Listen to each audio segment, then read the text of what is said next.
I am following a ton of Five Nights at Freddy's fun games on GameJolt, and I have a lot of content to show you guys. But making individual videos of every single game is going to be difficult, so I gave you the suggestion of putting 3 games in the same video and you like it, so that's what I'm going to do today. With the premiere of Fun Game Direct, new trailers were released and I have new things to show you guys, so let's go straight ahead to the first game. The first game on the list is called Decadent Knights. It has few teasers and it looks horrifying. Just look at this cat who is supposed to be the main antagonist in this game. He looks horrific. So those animatronics have vintage designs and I really like it. Not forgetting to mention that the graphics look really good. At the bottom it says, "Do you believe in magic?" Oh, note that the resolution of the teasers are very low and that's part of the game's aesthetic. 2 of the teasers are outdated, so I'm not going to show them, but I found another page that has more exclusive teasers from the game. This teaser is one of the animatronics. I don't know what this thing is supposed to be, but man, it looks so creepy. The head is shaped so weird. And the eye make this character look both dull and dreadful at the same time. On the next list of the scariest FNaF fun characters, I am definitely going to put this one in. The text on this one says, "Do you believe in resurrection?" The next animatronic is a zoomorphic dog, and the tongue out of his mouth looks oddly familiar to me. Maybe that kind of design is very overused or something like that. Well, either way, I love it. The next image allows us to have a closer look at his face, and the cute tongue out of his mouth doesn't change the fact that he looks so lifeless. Now back at the other teaser, this one comes with the phrase, "Do you believe in dreams?" And the final character seems to be a stereotype of a humanoid Chinese mouse. Apparently, he has facial features that represent an Asiatic person on a very cartoonish vintage style, you know. Although I find him the less scary of them all, his frozen facial expressions can definitely give someone the chills. And at the bottom, "Do you believe in ghosts?" Here we have an endoskeleton, and this thing looks realistic on a lot of ways. If you have seen a real animatronic mech before, then you know what I mean. The last image is a vintage poster that tells us a little bit of the storyline of the game. The game may be set on some kind of theater or something like that. And the last teaser of the game is a full render of the cat animatronic. And let's admit it, it looks really good.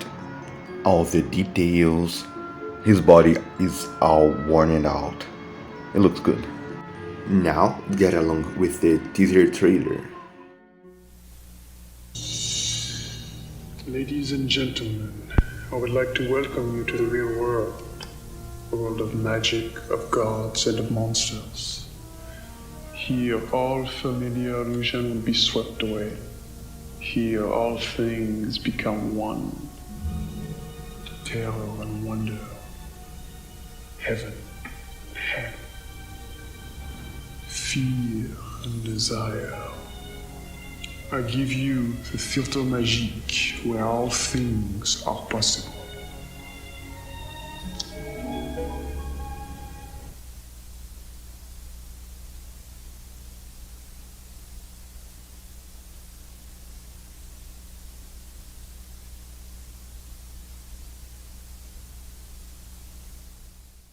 The second game on the list is called Ringy's Fantasy Forest, and the graphics of this game look absolutely incredible.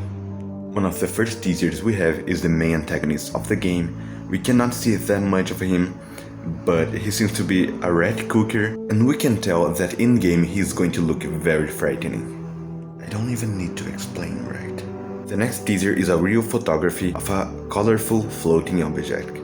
There's no way a real person can model this on a computer, right? I just refuse to believe.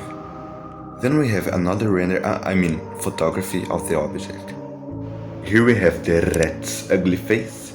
I'm not sure if this is the current version or the scrapped one, because there is a model for this animatronic that was scrapped. I think it is the one that was removed. Either way, we get to see a good look at his face.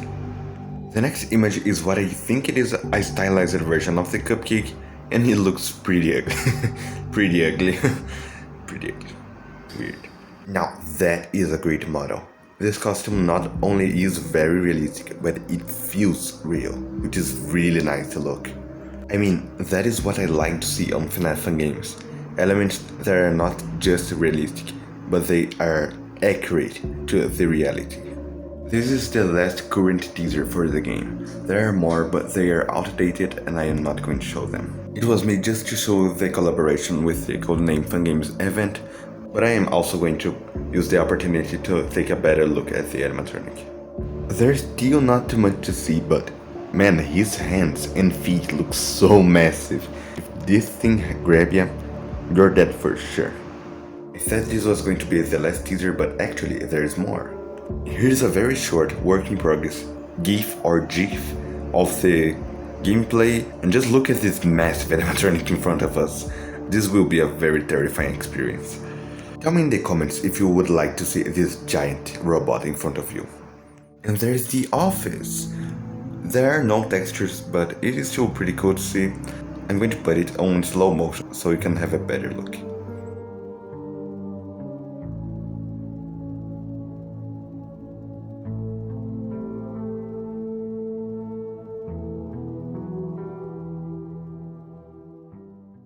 The final fun game of this list looks very well made and very scary at the same time.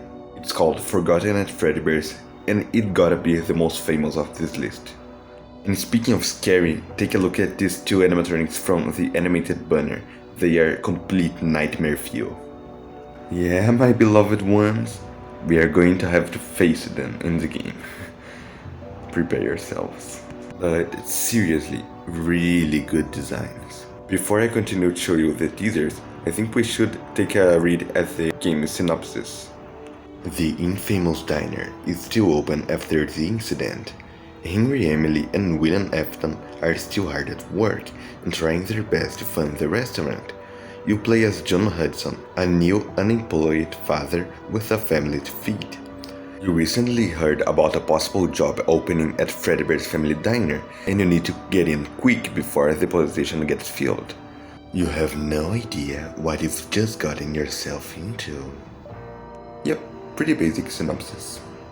About the gameplay. Night Shift. Five Nights at Freddy's style gameplay with some new and unique mechanics. After Nights. Extra activities to complete after the main nights. Minigames.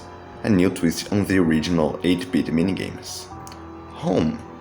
Try taking a break from work and relax at home. Nice. At this point, you have definitely noticed the animatronic at the image that says gameplay.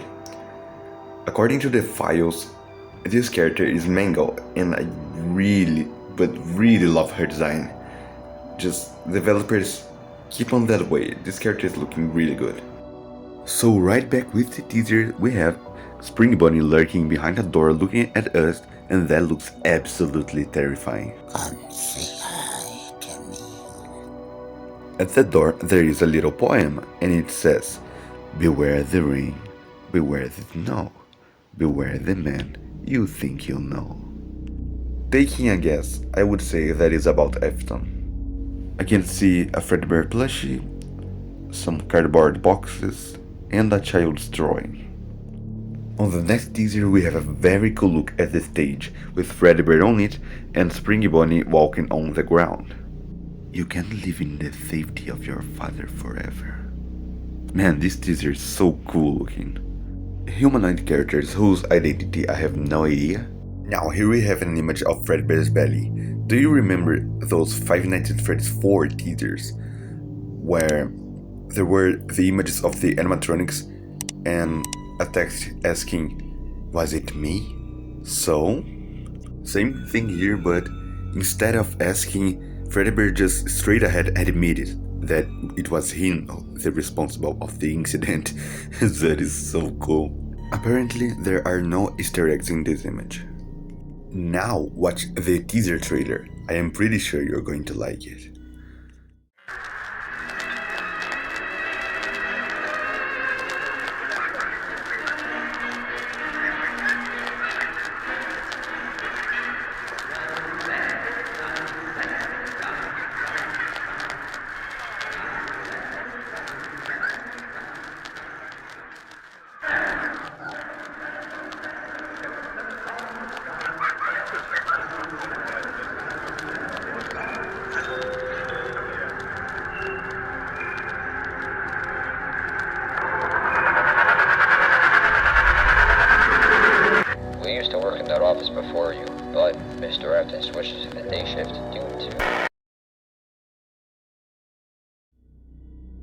Yeah, we can clearly understand why Mr. Afton switched to the day shift. In one of the last frames of the trailer, we can see a very bloody Fredbear with the iconic Golden Freddy phrase, "It's me." At the bottom it asks, what did he see? And the other teasers all have a different style, but I think they are still part of the game. So here we have a good look at the Pirate Cove with Toy Foxy behind the curtains. That's different. And it says, never trust a fox. Built to destroy. Yep. Fredbear. The not so creepy version of Spring Bunny opening a door just like that other teaser. I really like the big sticker on the door. The tables from FNaF 1 are here. This is a frame from an animated cutscene from the game, which means that the game is going to have cutscenes, and that is really good. Also, really like the design of the entrance of the restaurant. It really fits the 80s vibes. Now we have a short look at the office and some cameras. What do you think about it? Cannot confirm if that will be the final version. Welcome to your new job. Another great look at the office, and there's a bunch of details that we could look at, but the one that caught my attention the most is this little box under the desk. And that's because I thought it said 66, so I was thinking, oh, 1966 maybe? But no, it says BBs. Duh. And speaking of the boy, there he is. I think he has a good design, way better than the original Balloon Boy. And what's up with this arcade machine here? What is that about? Oh, at the bottom it says, now you see me. I got this reference here. Showtimes are on the hour, not a moment before and not a moment later. On the next teaser it says, no strings attached, but I can see strings very well. But that's not the point. We are here to see the puppet, who's in this game is looking really good. Bear. Here we have a poster for the game, and it looks really good. Behind Fredbear, there is a man with a knife who's probably William Afton. I'm pretty sure it's him. And the final teaser, which was actually the first one to be uploaded on the page, says, and so it begins. Actually, for us, it would be, and so it ends, because this video unfortunately is getting to an end. I actually really enjoyed making this new format where I look at 3 games as the same video, but at the same time was such a massive headache to finish this one, so let me know if you really want more like this, or if I should make individual videos for every single game. So thank you so much for watching. I really hope you liked this video because it was really hard to make, as I already said. And Merry Christmas if you celebrate. I'm a little late, I know. Happy New Year if you have the same calendar as me, or if you follow another calendar, that's okay. I just hope you're having a wonderful year, just like the same. And I'll see you on the next video. Thanks so much. Bye.